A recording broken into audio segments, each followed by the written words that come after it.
addressing the conflicts between sharing and caring versus controlling and holding evolved strategies, but also to understand the people, having a better understanding of their voice, of their preferences, of their wishes and values. Changing the culture, even at the universities, take time and and needs money, of course. And in that sense, in that dimension, it's not a cheap solution.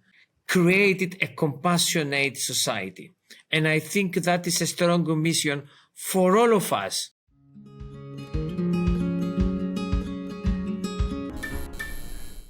Hi, and welcome to the Med Conceptions podcast, a podcast about leading a healthy and more mindful life. I am very pleased, and I have the honor today to have with me Professor Christos Lionis. Professor Christos Lionis, thank you so much for being here. It's a pleasure, and I feel very privileged. Thank you. I will read some words about Professor Christos Lionis to give some background before we begin. Professor Christos Lionis is a general practitioner with a strong interest in primary care and public health education, practice, and research. He is currently one of the highest ranking scientists in the world in the field of general practice with an H index of 58. Professor Lionis serves at the Clinic of Social and Family Medicine at the Faculty of Medicine, University of Crete, as Professor of General Practice and Primary Healthcare and Director. He's also a member of the Executive Board of various professional organizations, including that of WONCA, Working Party on Mental Health, where he is currently elected as chair. He has been awarded as Honorary Fellow for the Royal College of General Practitioners, the World Organization of National Colleges, Academies, and Academic Association of General Practitioners / Family Practitioners, and the European Society of Cardiology. Today, we're going to try and address some burning issues in general practice and try and get as much wisdom as we can from Professor Christos Lionis. Thank you very much. I'm very pleased and feel privileged, Dr. Samoutis, for giving this chance in addressing some of collected information and knowledge from my practice, and especially giving some key messages to young, promising people that are attending this podcast. Thank you very much, and truly, I'm thinking that it's a fantastic opportunity for me. Thank you. It's my pleasure. It's my pleasure, Professor. I want to start a bit about what it is that you do and why you do it. Yes, it's a long story. I've been affected many years ago by the declaration of Alma Ata and many other people, intellectual people, and very eminent colleagues that they guide me to explore primary care, not only as a first contact of people, but also as an important strategy, in having a better understanding of my tasks, and also just identifying that is fantastic corridor to the happiness and well-being and eudaimonia. That's many years ago, from 1986-85, I had the privilege in being affected by the spirit of primary care and general practice. And that based on my a long trip, not only on Crete, on Greece, but also across Europe and many other countries, been inspired either by anonymous teachers, that means outside of my family and the local people in the region of Crete, but also with many very eminent colleagues across many European settings. I had the privilege in taking so many values from them and try now to transmit them through many pathways. I think that was a very long trip. I'm sure, Professor Lionis, that you are an inspiration as a professor as well, and you also will be an inspiration to many others. I want to go to a more general question. What did you learn about health overall after practicing medicine for so many decades, publishing in hundreds of research works and treating thousands of people in different countries? It's true that the secret of health, of course, I had the pleasure in discovering, exploring through research, and I'm planning making a concrete focus But it is true that the real, authentic, and original secrets for health I learned from the anonymous people, from the population of Crete, from the wise people, wise ladies, keynote informants, and other people. They were just providing the heredity of the ancient Cretan from the Minoan ages, the Bronze Age period, and later on. And they have kept in their practices. That's my most important, if we can say, and that I'm strongly suggesting. First, listen to the people. Listen to the people, not only your patient, but listen to the people from the community.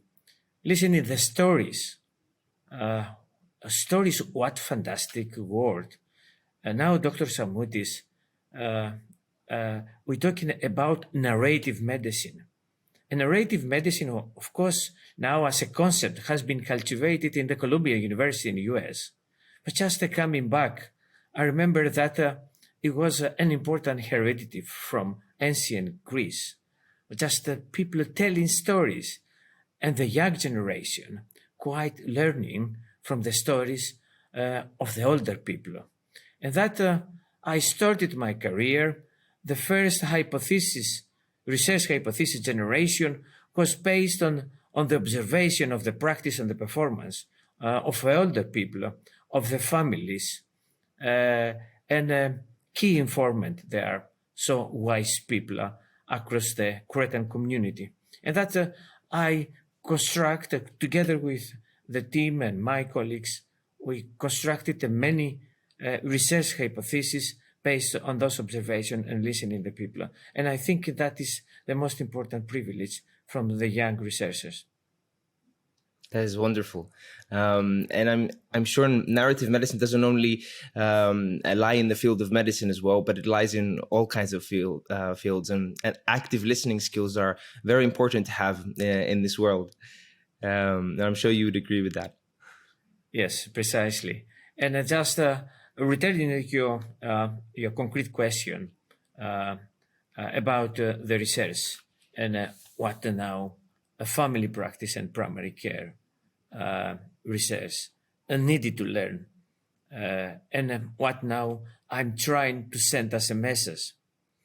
In general, saying that the general practice is in crisis is a question mark. I have in front of me as an excellent editorial in the British Journal of General Practice by Dr. Clara Geralda, which just a little bit questioning to what extent the general practice is in crisis. And just one of the headlines that's asking, we needed to stop the inordinate expansion of GPs' roles. To what extent the GPs' training is not long enough? I think that's very much question. Now in the contemporary globe, always we asking about the new roles of GPs. But what type of information that's especially could taken from research we needed in order just having a better understanding of the new role, of the effective role. As you are aware, many times with stronger colleagues, I had the pleasure to join me and my career. We try a little bit in erasing that the general practice and primary care research need to learn from evidence in low resource settings. And this is an editorial that's together with a doctor and as a psych you have published a few years ago in Family Practice. We're just asking or almost confirm that we missed many from several settings where general practice is not a strong academic and research discipline. But research is performing. But unfortunately, we did not get this information from peer-reviewed journals or high-cited journals. And in this paper, we just making some recommendation and giving some instruction, especially to other editors, on how the research productivity gap, this gap we identify, could be overcome. I'm thinking that is a key issue. Research in general practice needed to be transmitted from all primary care settings because it needed to learn from all settings, not only from the countries or the settings that are having the privilege due to their capacity in disseminate and reported the research achievement. A few years more, in 2016, together with Professor Athena Tatsioni from the University of Ioannina, we had the pleasure from another editorial in the same journal, Oxford University Press, the Family Practice, a little bit trying to see how we could respond to financial and economical crisis. That was the title. What methodology and intervention we needed in family practice research.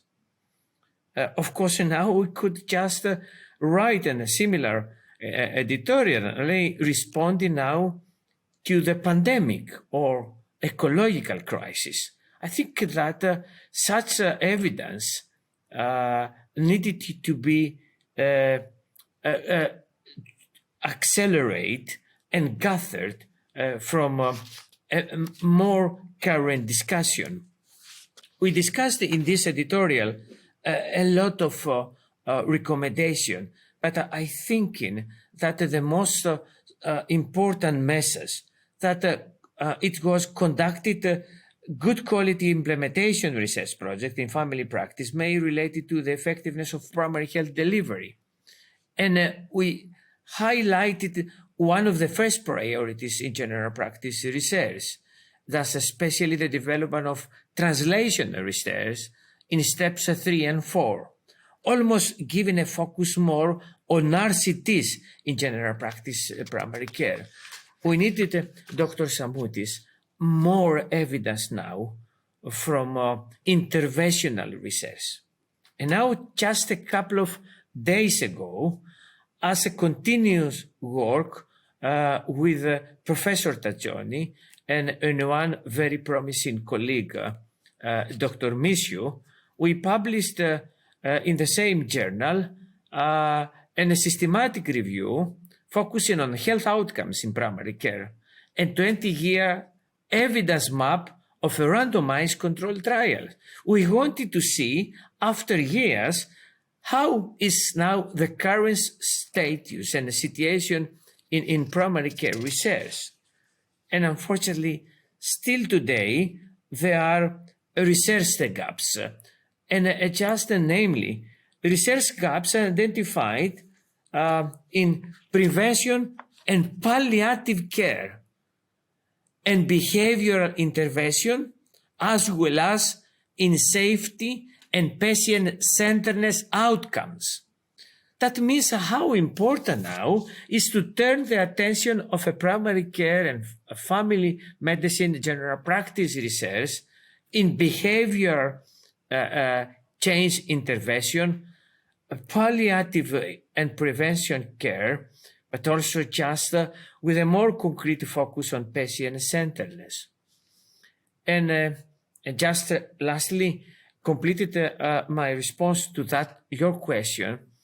We tried a couple of months ago in Frontiers in Public Health, trying to summarize our clinical experience from lessons we learned from COVID-19 vaccine rollout in Crete, Greece. It was a report of the lessons we learned from University Hospital in Heraklion, Crete.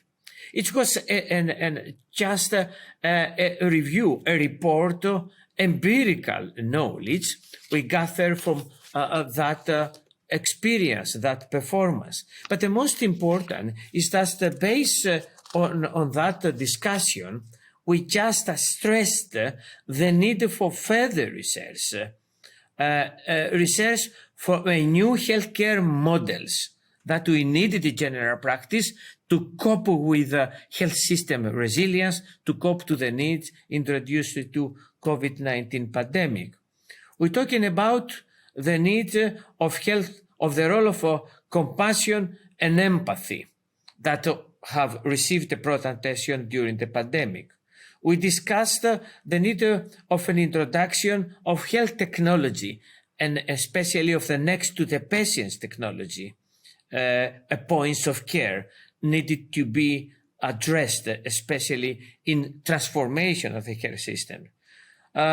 We just underlined the need from a focus on high hesitancy of COVID-19 vaccination, just turning the attention to the cultivation, to the further training of GPs, family physicians, of behavior change and understanding of the patient's values, preferences, and wishes.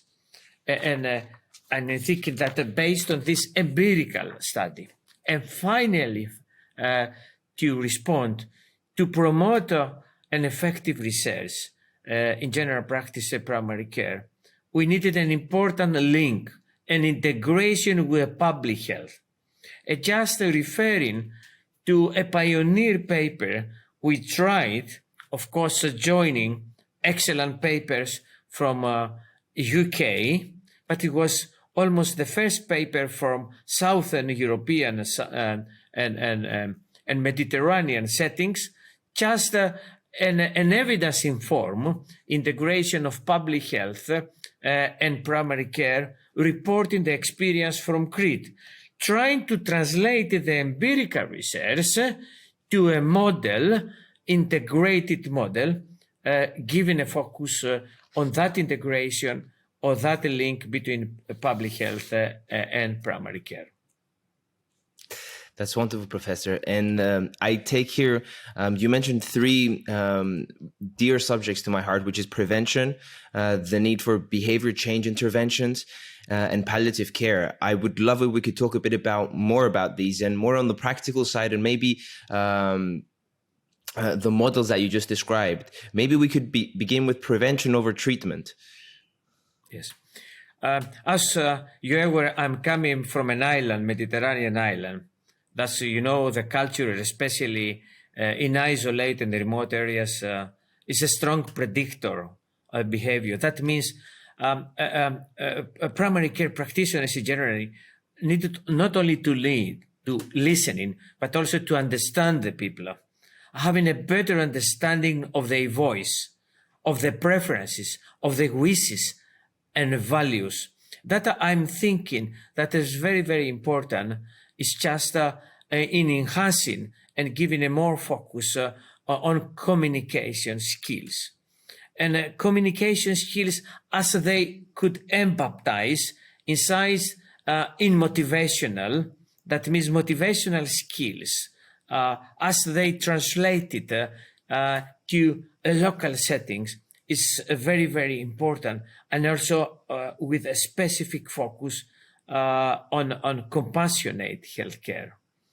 The people in isolated areas, in remote areas, having their own preferences and the culture. They having their own spirituality and also religiosity. The primary care practitioners needed to having a better understanding of those values, either spiritual, either religious, or local in culture, because otherwise have enormous difficulties in preventing the unhealthy behavior and having difficulties in change the behavior. Of course, they needed in having a specific training based on psychological models. On Crete, we used many of the models, and especially changing or enhancing the control by giving a more focus on understanding of the behavior and the theory of planned behavior. A behavior change is very, very important. And that's we translated all of these issues of reasoning in health in giving a more concrete skills. And we have developed a primary healthcare training hub. You can identify that it's a free access at the moment, where just translated all the evidence that we gain from a European research project, as they have translated in digital health with original actors, with a pragmatic patient, but also with professional actors in trying to communicate the skills of further communication and skills of compassionate and behavior change. We're utilizing many of the skills and the techniques of methodology we have learned also from other systems. I needed to make a specific reference to National Health Services in UK. As you are aware, the very brief advice, a very important technique that is in use either in smoking cessation or enhancing and encouraging people to be vaccinated, or even in chasing the overuse of alcohol, etc., is in use. And under the support of the National Health Services of UK, I have elaborated the model of very brief advice, and we have a couple of publications just a little bit focusing on the acceptance by the patients, of the patients. They saying that it's a very good technique, and they want it from the AGPs. And also we identify that also effective in the very busy environment of primary care on Crete. We find us quite very effective. And also we tested a lot of similar models, motivational interview, the theory of planned behavior, very brief advice, etc., in changing a little bit the vaccination reluctance, the vaccination resistance. And now we have in an ongoing project where we have addressed primary care practitioners and also people in a very low socioeconomic situation, trying a little bit to reduce that reluctance and hesitancy. I'm thinking that it's a key for prevention and health promotion, training skills that primary care practitioners needed to acquire, but from well-designed, theory-driven project and well-tested in the local conditions. That sounds very interesting. And if you wouldn't mind, could we elaborate a bit more on this model?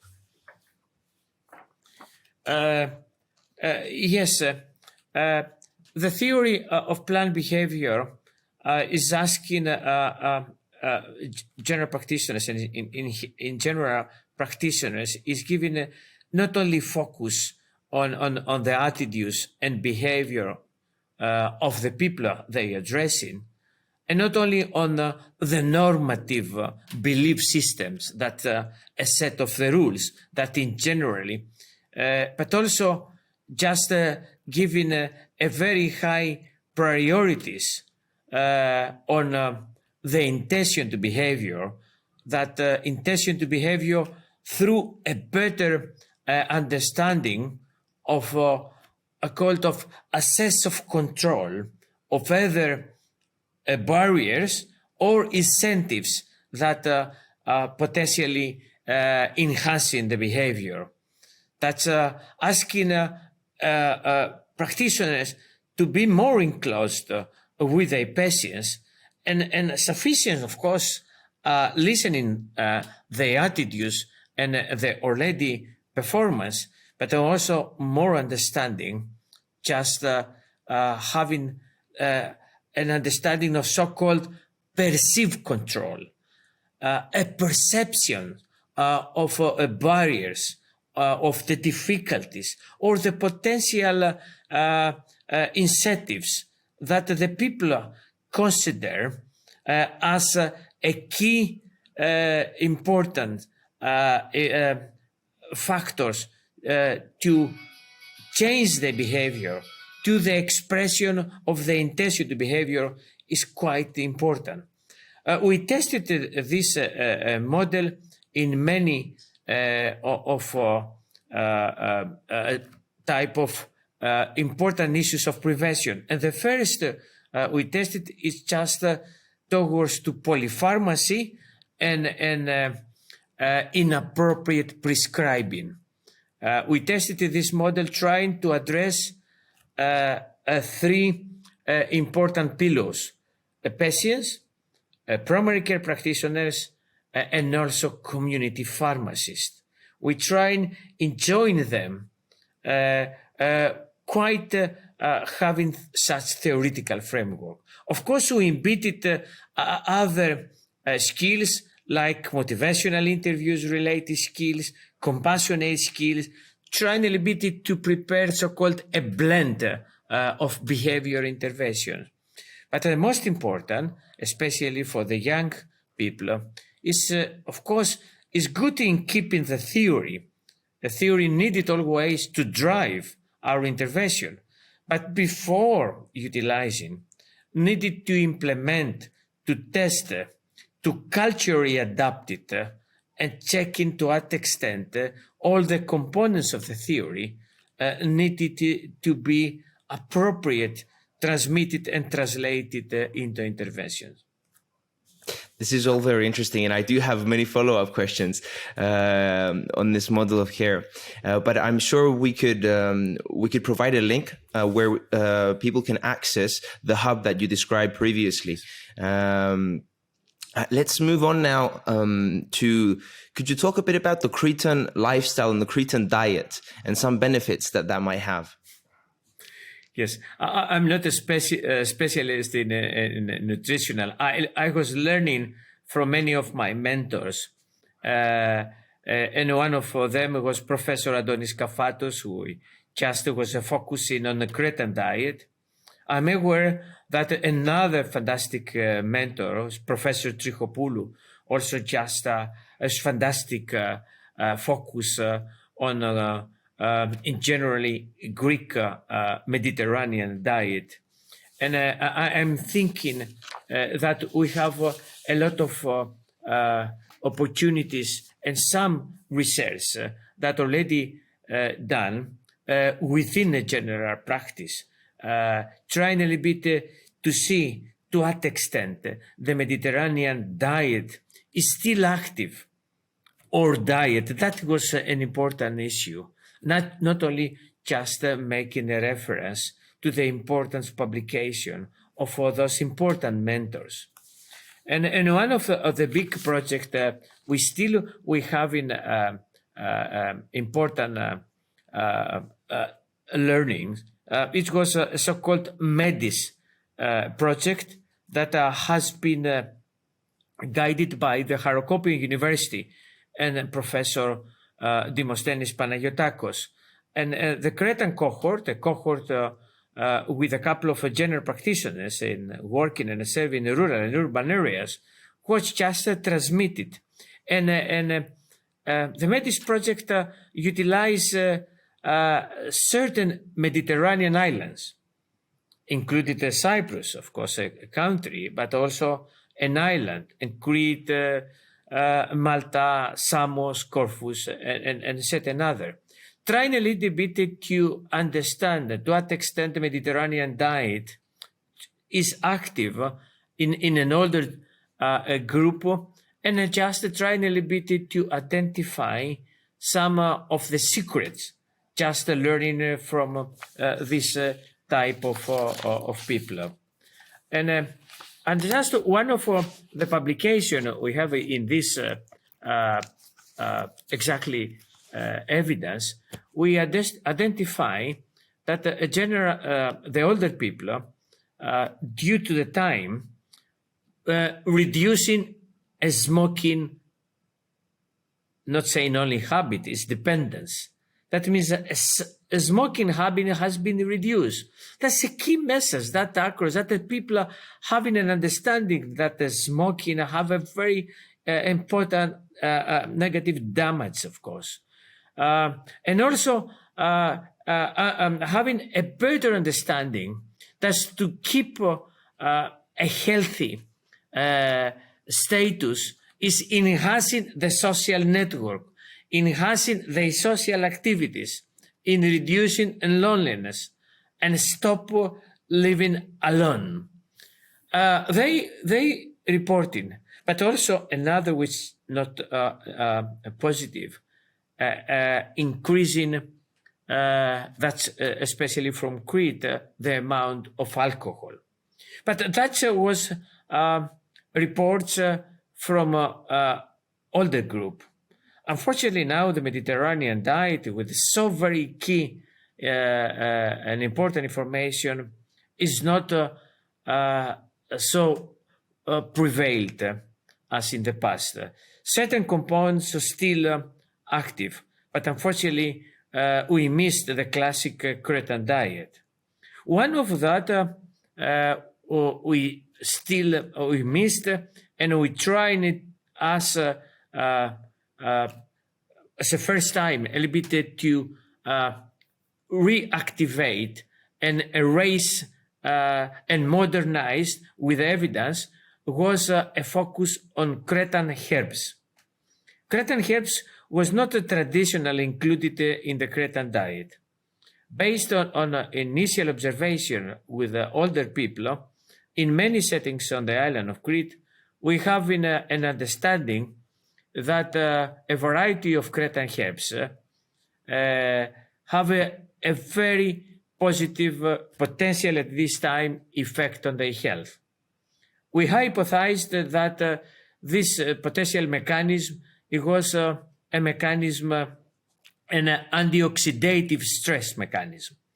And that in 1998, we had the pleasure in exploring the antioxidative effect of 10 Cretan herbs under the support of Linköpings University in Sweden. And we published this paper in the Lancet. That was the first evidence-informed about the knowledge that we received from Dioscurides and other ancient Greek herbalists. And now we have many hypotheses, and a lot of papers have been published outside, giving a further and additional dimension on a health impact of essential oils of at least 3 Cretan herbs on upper respiratory tract infections and included flu. There are potential mechanisms, and now we have in some preliminary research and published research that these studied essential oils of 3 Cretan herbs may having an impact on the intensity and severity of the symptoms from COVID-19 infection. That means now this traditional diet, including the herbs, potentially still today is a very strong source of further knowledge and evidence that could be offered to the current therapy and treatment of a couple of diseases. What kind of herbs are these? I'm talking about salvia pomifera, and fruticosa, sai, and also dictamos is a local a herb, and also we taking about and menta. That means salvia and a theme also. Theme, salvia, which in the Greek saying fascomilo, theme, thymari, and dictamos was a locally grown herb. Always we're talking about Cretan herbs because there are different various types across also Central Greece and also in Southern Europe, but we cultivate and utilize and extract from essential oils from the three Cretan herbs. This is very interesting.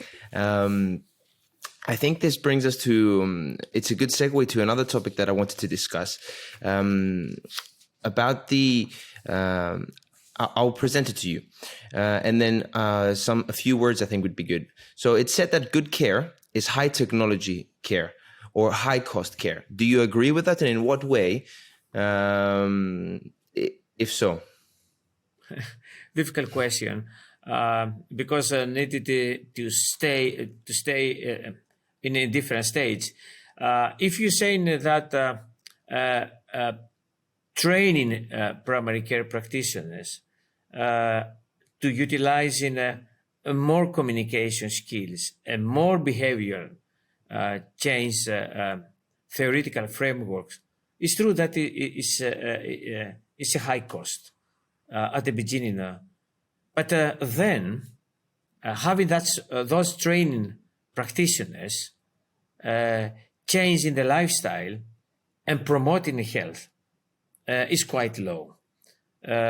Still, I believe in that technology is not only the devices that contributed to early diagnosis, and even such type of technology, which just quite low and cheap. I'm talking about a point of care next to the patient testing. But talking about technology, we could just incorporate lifestyle changes. And talking about technology, we're talking about digital health. Talking about technology, it's important talking about health literacy. I think that's all a very effective mean of health technology. We just needed to be incorporated by current practitioners. And of course, training of those type training practitioners in this type of technologies needed severe changes in undergraduate and the continuous medical professional development. And potentially at this time, it needs some time. For instance, at the moment, retraining based on the digital health, all the Greek practitioners serving a primary care potentially needs money, funding. But then could be easy. Changing the so-called the social accountability of the universities means changing the mind of the universities, change the customs and the culture, the teaching culture. That takes time. Changing the culture, even at the universities, take time and and needs money, of course. And in that sense, in that dimension, it's not a cheap solution, but in the long-term evaluation, certainly technology in regards primary care is quite low and not a high cost activity. I couldn't agree more. And I think the point that you raised about culture change, not only in education, but also in hospitals and the interaction between doctors. Since we're coming to an end, I wanted to ask a more personal question. How do you manage to balance the academic side of care and then the clinical side of care with your patients? And maybe how can this create the cross-fertilization that can help each other? That do you understand? Yes, I fully understand. And I'm smiling that I'm not assessing that it was so very effective. And still I'm thinking that working in serving such settings like the Greek setting, where so many tasks just assigned to the shoulders of one academic professor is many, and the balance is a key issue. Of course, I had the pleasure in keeping, in one extent, having the opportunity in teaching my students, working and serving a clinical setting, especially in the inner Heraklion. But unfortunately, in Greece, there are not clinical settings, academic clinical settings in primary care. We had the pleasure in Heraklion by using one quite recently law that's provided the opportunity to the medical faculties to define one clinical setting. Because as you're aware, primary care physicians is difficult to work in the hospital setting. That means it is an enormous need, a very urgent need, especially for Greece or other settings, to establish academic setting suitable for primary care. Just giving and allowing professors and other academic staff in testing, research, and training in a real practice.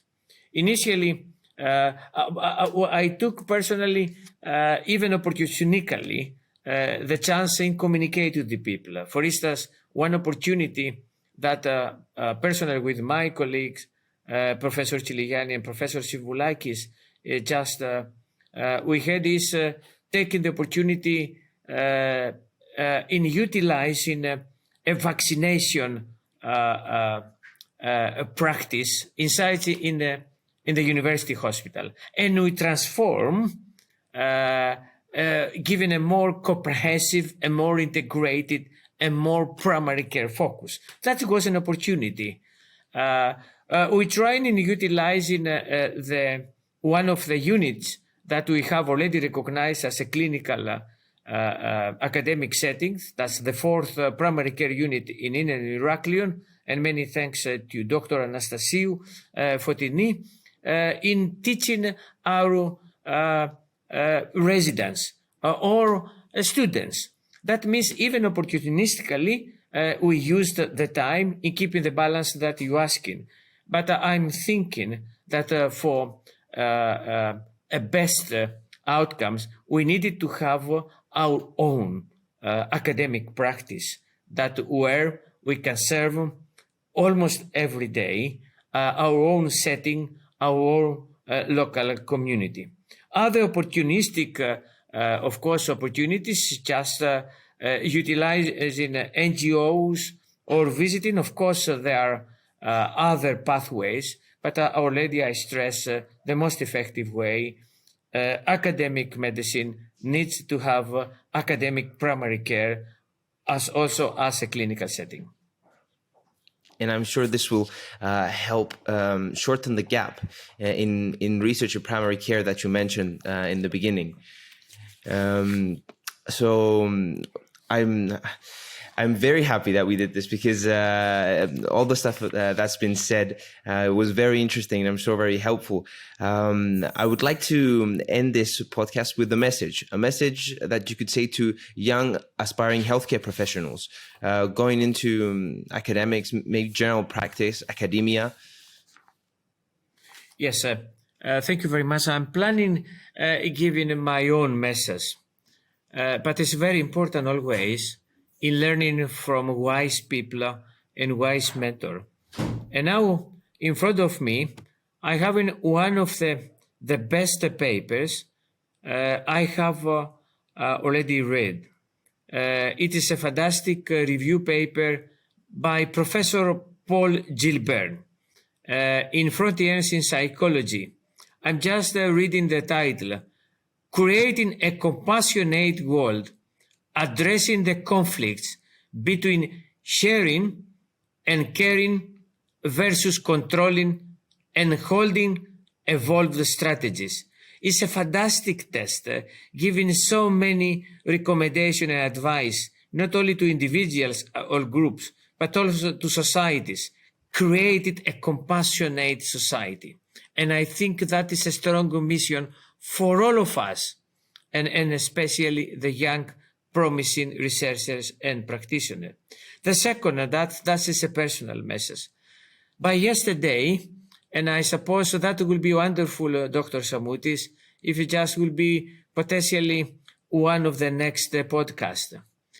By yesterday, I had the most important distinction for me that I received in all my life. In not only an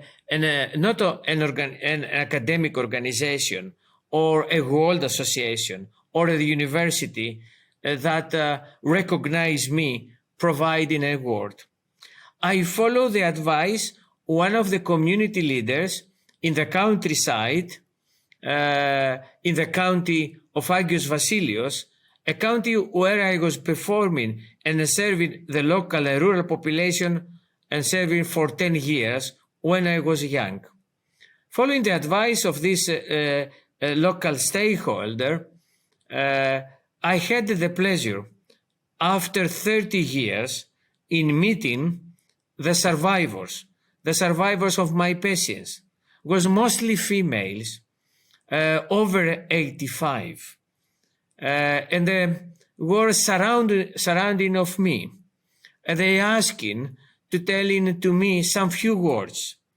It was difficult in hidden my emotions and also their emotion.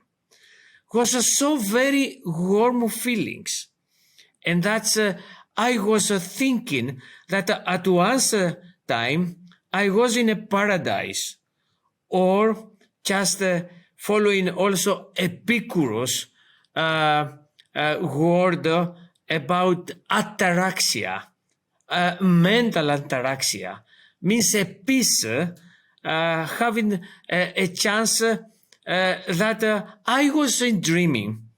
I have a lot of pictures and many words. I think that is words consist of my best award I received in my life, and strongly suggesting to young physicians, please do not search the so-called the controlling or powering or holding strategy. You needed it just in compassionate, actively learning from their patients and just trying to test this end in your life many years ago. I think that is the blend, could be the blend of your life. Thank you very much for giving me in addressing such epilogue from my yesterday experience. Very wonderful message and very heartwarming message, because I think at the end of the day, this is why we do what we do. This is for the people out there. Thank you so much. This has been an amazing opportunity. Thank you for being here. Thank you very much. I feel privileged. Thank you. Bye.